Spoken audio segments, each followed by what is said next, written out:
Masaya, una sa lahat kasi ilang taon din namin inabangan kasama ni Direk yung pagpapalabas ng pelikulang ito.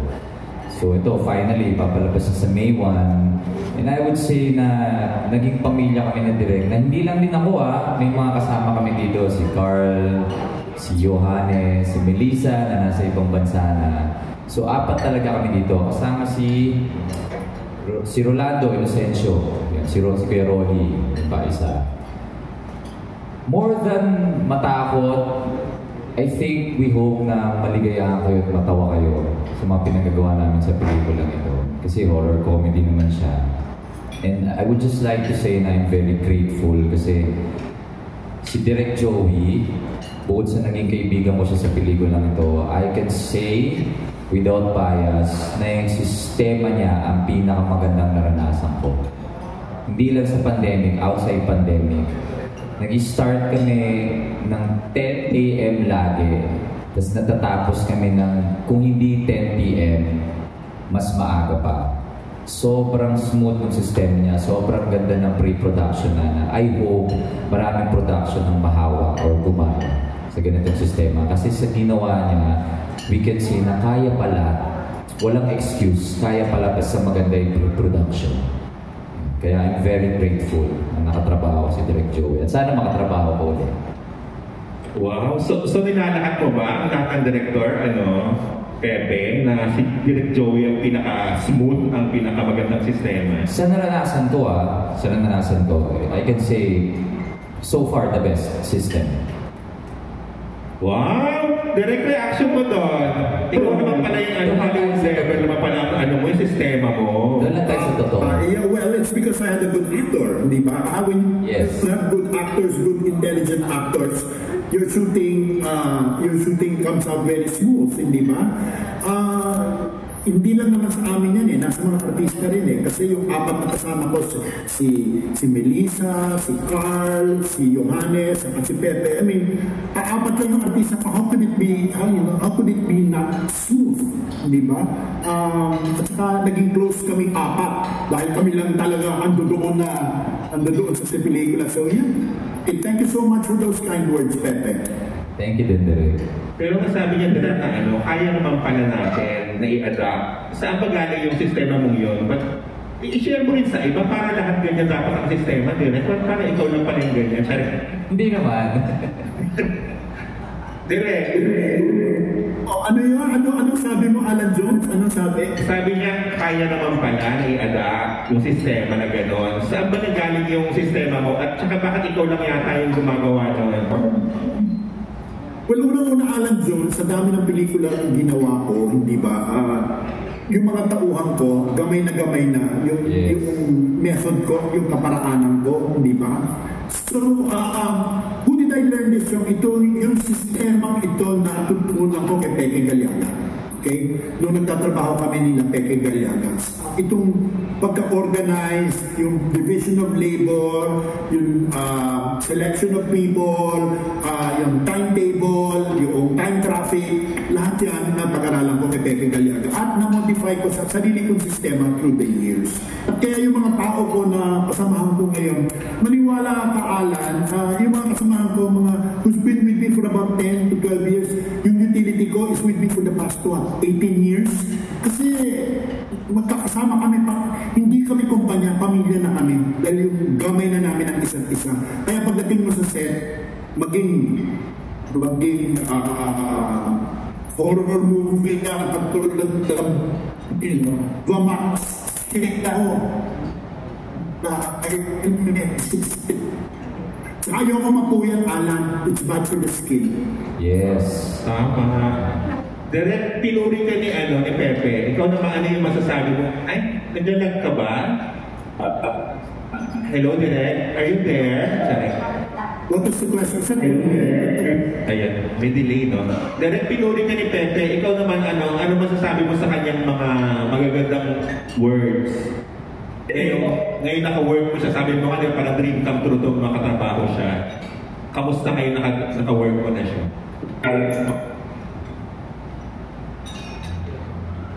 Dominic, ano yung question? Pakiripit mo lang. Direk, ulitin ko ha. Can you hear me? Yes. Ay, naglalag na. Okay, Don, ano request? Ulitin ko direct yung tanong. Hello. Ano ba? Kaya ba? Ayan. Oo. Ay, ba't nandito yung audio? Ay, okay. Ay, direct. Sabi ko kasi, di ba si Pepe pinuri ka? Ano naman masasabi mo na naka-work mo si Pepe? Na sabi mo parang dream come true mo siya makatrabaho. Ayun. Okay, Don, ulit mo kasi napakalapit ng mic sa bibig ni Ana. Anong tanong niya? Ay, ilalayo ko. Alayo. Kung may tingin pa sa akin, Mike. Don, ano yung question? Ano yung... Anong sasabi mo? Kamusta si Pepe? No question asked. Okay, Pepe is a professional, theater trained yan. You cannot get any better an actor in terms of discipline and in terms of delivery. Okay, uulitin ko theater trained siya, disiplinado siya. Pagdating niya sa set, alam niya ang kanyang gagawin. Matalino siya. Okay, at higit sa lahat, hindi siya sagabal sa trabaho. Siya ay isang asset sa trabaho. He is one of the best actors I have worked with, and I will work with at the slightest provocation. Okay? Ang sarap-sarap katrabaho ni Pepe. Okay? Uulitin ko, Alana, ang sarap-sarap katrabaho ni Pepe. Thank you, Direk. Likewise. Love you, Direk. Inabot mo yung papuri niya, direct. Ay, ano siyang audio? Ano yung direct?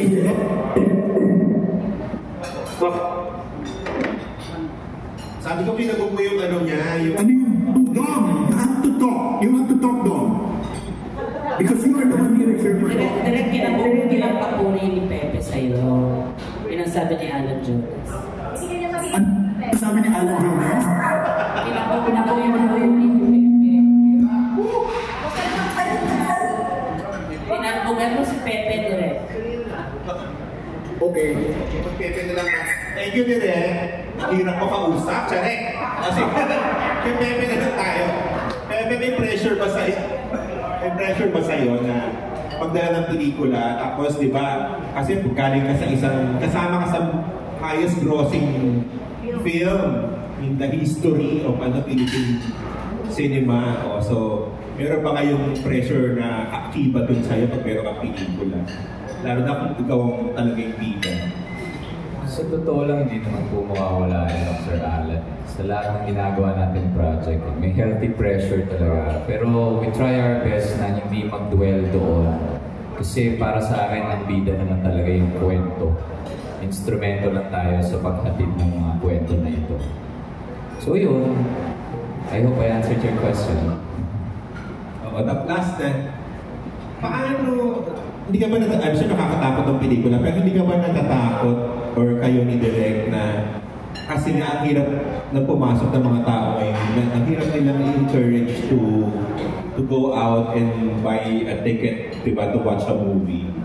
Sa panahon ito talaga, pag nanonood ako ng pelikula, halos wala akong kasama sa sinehan. Yun, how do you feel about that? Tapos, paano nyo sila, ihikayatin na manood ng local film? Of course, we always try our best to help our producers and the whole team to promote through social media. Pero ako po personally, every time I finish a project, nagpaparaya na ako, nagpapaubaya na ako sa mga tao, syempre sa Diyos din. Of course, ang producers, ang goal nila is kumita yung palabas. Pero ako po personally as an actor, basta may mapaligaya ako, kontento na po ako. May mapaligaya ako kahit na gano'ng karami, kontento po ako. Salamat din, sir. Thank you, Alan D. Sabihin ko lang po, nag-end kasi direct ng group. Nag-time out na po siya sa Zoom, so mag-focus na tayo kay Pepe Cherera. Dahil hirap na yung mga makuha ipindig. Tawa siya ng tawa kasi po siya ang susunod na magtatanong sila. I can say that they are supernatural, but I believe in those unseen creatures na hindi lang tayo nakatira dito. So I believe. Why do you believe in it? Because I feel it, yeah. I experienced it as early as 5 years old. And I felt them so many times. May third eye ka or what?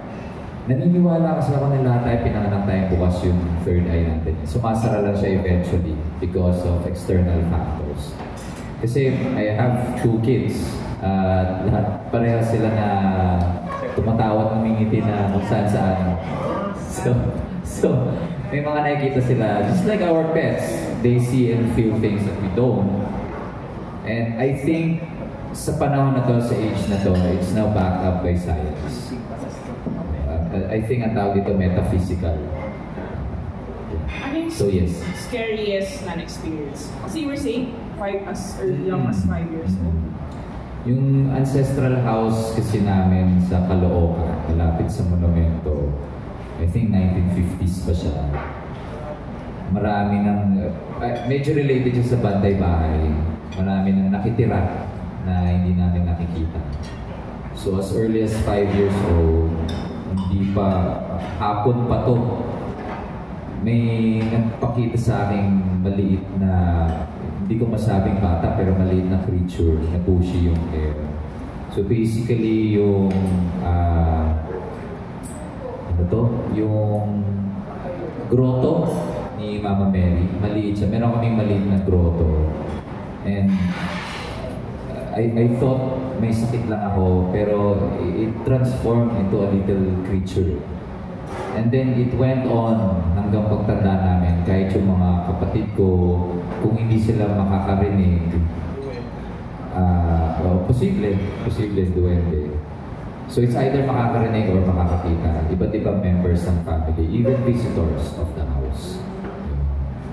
So nung binenta namin yung bahay, pinabless na lang namin. Mukha namang happy yung nakapili.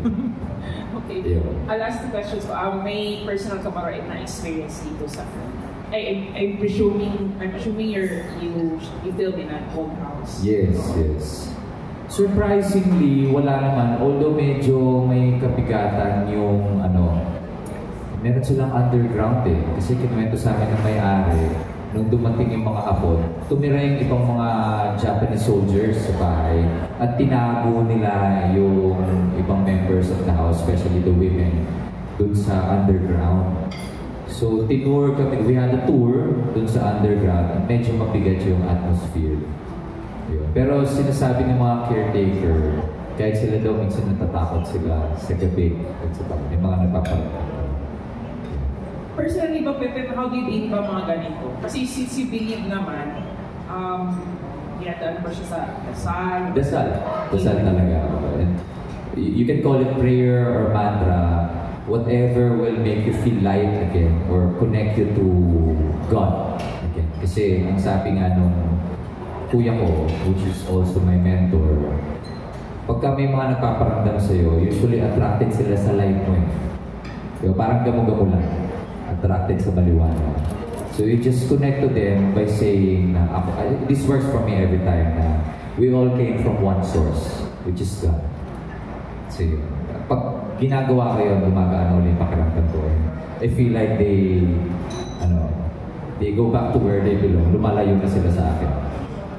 Last question, Pepe. Since this is a horror comedy, ano mas madali sa'yo?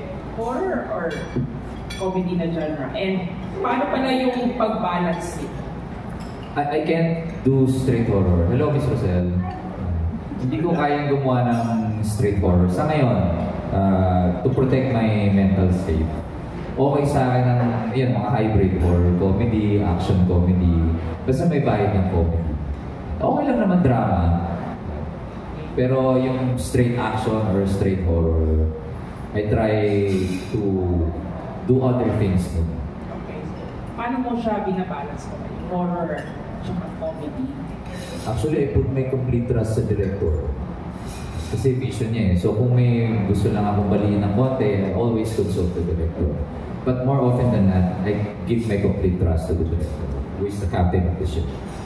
Thank you, Pepe. Salamat din. Ano ang pangalan mo ulit? Natalie. Natalie Thank you, Natalie. Tumara ng Philippine Star.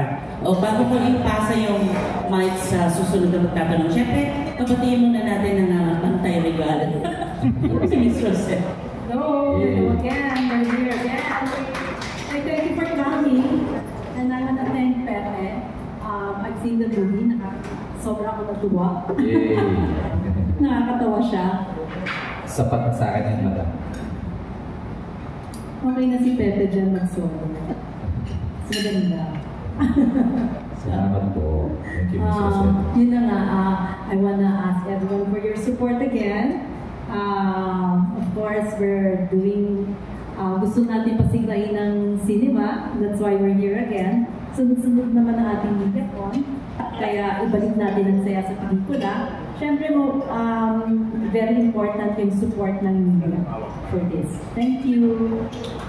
Thank you, Miss Roselle.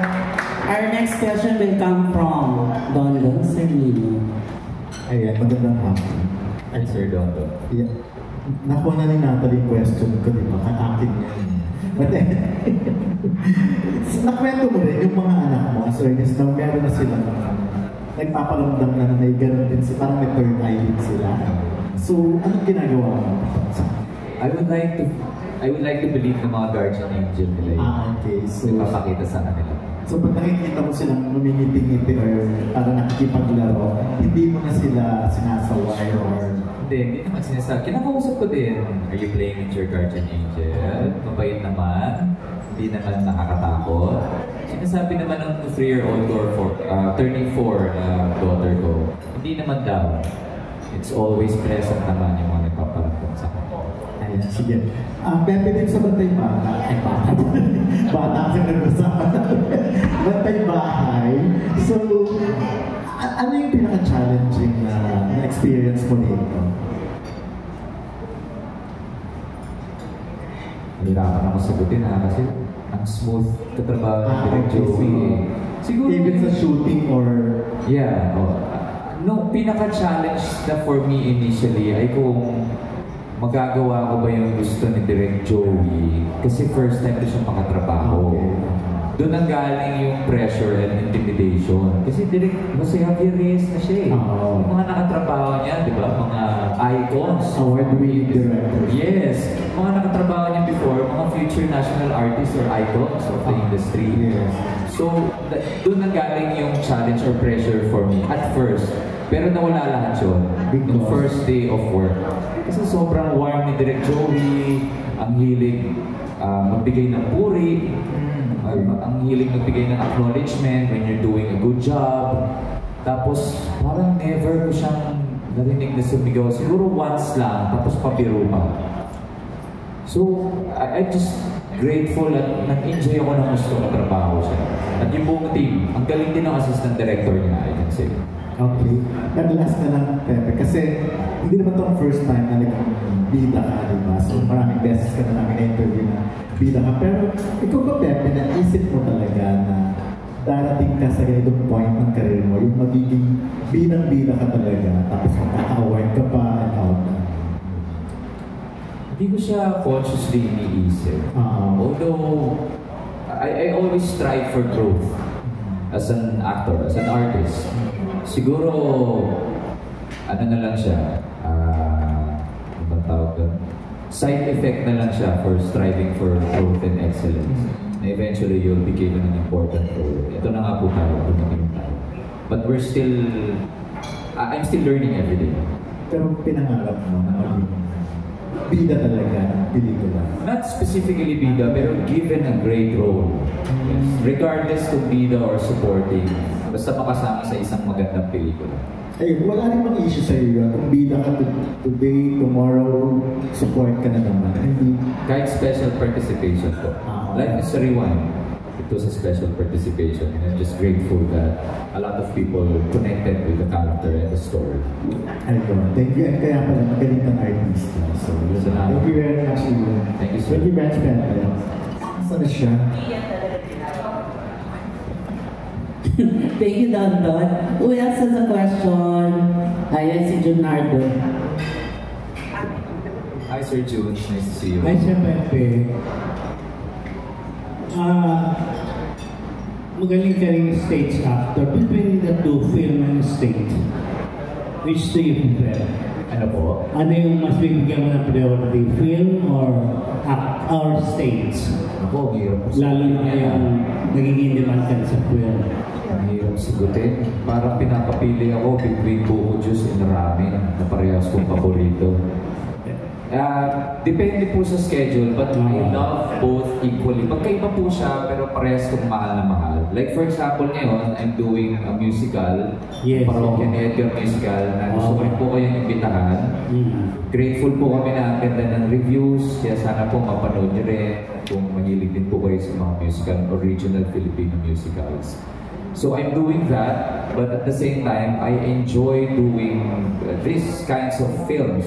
Parehas pong mahal na mahal ko, Sir June, pelikula. Hindi po sila may kumpare. Pero kung sakaling right now, I'm doing musical, focus po muna ako sa isa. Ang hirap lang po na pagsabayin kasi both require tremendous amount of focus. Sino si Pepe Herrera bilang stage actor? Sino si Pepe Herrera bilang actor sa pelikula? May difference ba, Pepe? Yes, opo. Kasi ang stage po requires a lot of physicality. Kasi for example, yung plano na lang. Hindi po. Parehas lang yung pag-uugali. Pero pagdating sa pag-arte, medyo nagkakaiba po sa method. Kasi po, may mga pagkakataon na for example, yung stage namin for Parokya ni Edgar musical, napakalaki po. I guess, around more than 500 people. Spell mo yung title ng Parokya stage mo? Puro Godoy Stones to Godoy Stones. Alam mo? Opo. Kasi I'm a fan of Parokya ni Edgar since I am in grade 5. Ako magalit siguro na yung natin pag-usapan. Okay. Pero, yes, just to answer your question, may pagkakaiba po ng kaunti sa pag-arte. Kasi po, ang teatro malaki po ang entablado. So we have to use from head to toe, physically. Yes. Sa pelikula naman po, may mga pagkakataon na face acting, lalo na po sa mga close-up. So yun po yung isa sa mga pagkakaiba. Dumating ba sa isip mo na makakagawa ka ng movie under Regal Films? Naisip mo ba yun? One day, makakagawa ko dyan sa Regal. Naisip mo ba yun? Pero, anong bibida? Hindi ko po naisip at first. Kasi focus lang po ako sa ginagawa. Like for example, nung kinuha po ako ng ABS-CBN through Miss Charo Santos, focus lang po ako doon sa in-offer nila na first role, which is Forevermore. So lagi pong may element of surprise. After Forevermore, tinawagan ako ni Goma Martin to be part of Provinciano. I was pleasantly surprised. And so on, hanggang sa kinontak po ko ng Regal, lagi pong may feeling of surprise. Because I have no expectations. Focus lang po ako sa ginagawa ko, kung ano man yung ginagawa ko right now. Sino si Pepe na hindi alam ng tao? I can be very quiet. And I enjoy my alone time very much. When I'm not being an entertainer. Kaya baka pala, hindi ka kagaya ni John Laling. Thank you. Salamat sa inyo. Grabe yung mga one-liner. Thank you, Mrs. Our next question will come from John Michael Bueno. Hi, John. Hi. Congratulations, of course, sa success ng career mo, in a sense. Regarding that, ang dami mo ng projects, per se. Is Pepe getting rich already? I mean, do you live comfortably with you and your family? Like, if you compare your lifestyle before and your lifestyle now, has it changed? I can say sapat naman sa mga pangangailangan. At ngayon, mas natututo akong mag-manage ng pera ng mabuti. Kasi before, when I started in show business, gastos lang ako ng gastos. Bilang bachelor, mahilig kasi ako ng libre. So, hindi ko kasi siya nagagawa ng bata ako. Tapos, ang sarap pala sa pakiramdam na, tara, labas tayo, iyayin yung tropa mo. Sagot ko. Tapos yung, I guess, nakakahawa kasi yung happiness pag nakita mong masaya sila. Yes. You feel happy also. So, it's contagious. Kaya, hindi ko kinakwenta. actually ngayon, hindi ako pinag-grocery ng misis ko kasi hindi ko tinitingnan yung presyo. Hindi talaga ako magaling sa ganun. That's why I'm grateful that I have my wife to teach me how I can be wiser with money. Pero right now, thankful ako, nagpapatayo kami ng bahay sa Antipolo. And hopefully by the end of this year, doon ako nakatira. Ayun kasi yung pangarap ko, makatira sa probinsya pa din, pero malapit sa syudad. So, ito na finally. So, a house is in the works. Yes. Do you have also may mga negosyo ka na bang iniisip and things like that? I am currently supporting the business of my wife, which is her food business in Namnamsang. Kasi vegan ako plant-based ang kinakain ko. I don't eat meat products. Tapos nakakatuwa lang at nakakakilig na yung misis ko. She converted her food business to plant-based. And right now, nakakakilig din na maraming nasasarapan, marami kaming natutulungan.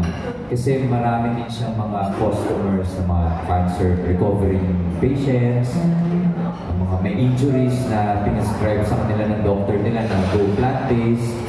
So nakakatuwa na yung simpleng diet na pinili ko, inadapt ni Mrs. sa kanyang business at ngayon marami siyang nakapaligayang natutulungan. Yun yung business ng family. Since when did you go plant-based?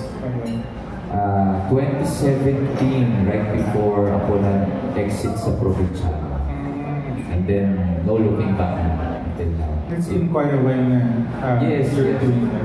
Okay, now going back to the movie, can you tell us also the other characters, like Cassie, Johan, Melissa, what are their roles and what does their role have to do with your character? Sila yung mga tumulong sa akin at tinutulungan ko rin ng mga unseen multo at elemento. Kasi bukod sa akin, di ba nakwento nga ni Direk Joey, natrap ako sa bahay. Hindi lang ako yung natrap. Meron din ibang mga kaluluwang natrap. So nagtutulungan kami kung paano kami makakalabas na. So, do they do that with special effects? Yes. Okay. Yes, exactly. So, how does working with that? Kasi of course, iba yung work with real actors na nandun on the spot. And iba yung parang medyo CGI and everything else. Did you have to do something like that? Konti lang, kasi nandun pa rin sila. Nandun pa rin sila, kaharap ko pa din. Dinaanan lang sa post kung paano sila magmumukhang multo, na medyo silhouette na lang. Pero yung elemento, yung bantay bahay talaga, yung bantay ng bahay, kailangan ko na lang i-arte na lumalaki siya. So parang may nag-cue na lang na, ito na, dito ko tumingin. Kasi sa effects, pinapalaki sila eh.